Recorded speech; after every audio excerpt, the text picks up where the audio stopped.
Kellyville Pets started back in the day with just one man owning and operating and doing everything, and then he hired someone to help him for a few hours on the weekend, and it's evolved into a store now that's one of the largest independent pet stores in the country, and we currently have approximately 50 people working for us at Kellyville Pets. Well, we specialise in pets as a whole here, and I specialise in the fish section or the aquarium section. Well, we do all different types of fish, so freshwater and saltwater. Some fish can mix together and other ones can't. So you've got things like your eels, are a bit more aggressive, need to be in a fish tank that they can't get out of, otherwise they will jump out of a lot of fish tanks. And other fish that are slightly poisonous as well. But it's mostly different water quality and different heating requirements. I definitely think fish are emotional. You can tell by their characteristics. Commonly established balances between us and the fish where, in a sense, when we're feeding, they'll come up to the surface and eat out of our hands, or follow us from one side of the fish tank to the other. So they're very personable like that. When doing this job, I don't think it's any easier or harder than once thought, but there's a lot more to it than you would once think. But it's definitely very enjoyable. We specialise in small animals, which includes your rabbits, guinea pigs, ferrets, mice, rats, and obviously our puppies and our kittens that come into our store.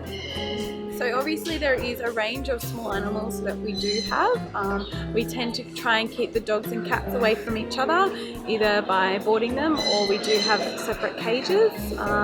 In terms of their living requirements, we kind of try and suit them to what they need. So the rabbits need hides to hide away from and not feel threatened, and the puppies need a lot of obstacles or enjoyment with treats just to keep them busy.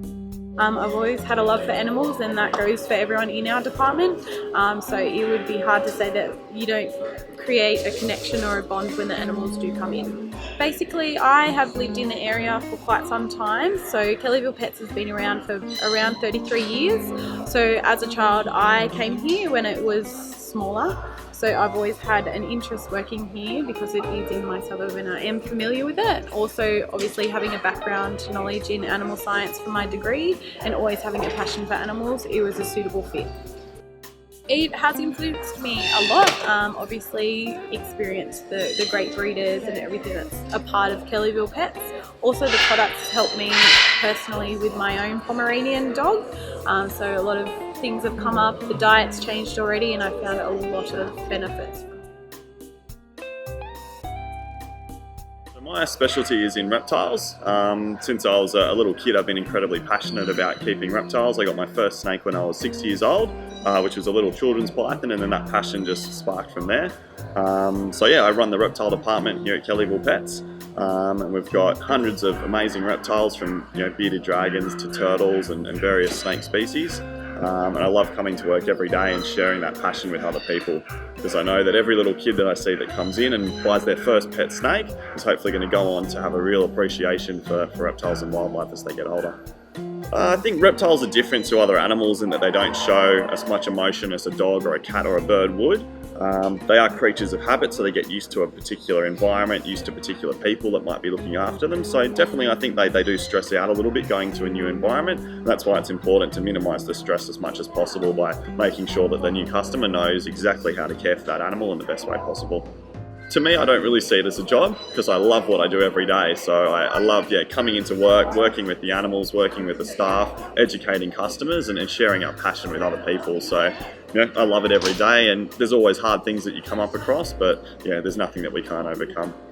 My work definitely influences my personal life, because what I do in my personal life is what I do for my job as well. I work with animals at home, I've got my own reptiles that I keep and care for at home, and then I come to work and look after them as well. So yeah, I just love it. It's really good, and as I said, I love coming to work every day working with the animals. One of my favourite reptiles that we have here at the shop is our albino carpet python. He's very big, he's about 2.5 metres, he's about 9 years old, and he's just got such a great nature, and being able to get him out and introduce him to kids and those sorts of things is really cool. I really enjoy that because you just get to see people blown away by his size but also his beauty, because he's this amazing yellow and white colour. So yeah, I just love interacting with him and getting him out and sharing him with other people as well. I specialise in the bird section, and I'm basically in charge of feeding them, giving them fresh water and cleaning up after them. This is Tonka. He's a black cockatoo, and basically his habit in the morning, I give him his food and his water, and then he'll just eat throughout the day, picking up whatever he'd like. He likes to be the centre of attention, as you can see from the dancing that he's doing. He just likes to always have people's attention, have them looking at him and just be a star. Tonga here is because I feed him every day. Whenever I come in, he starts squawking and he makes a fire alarm noise because he's associating me with getting fed, and I give him lots of attention and pats and things like that.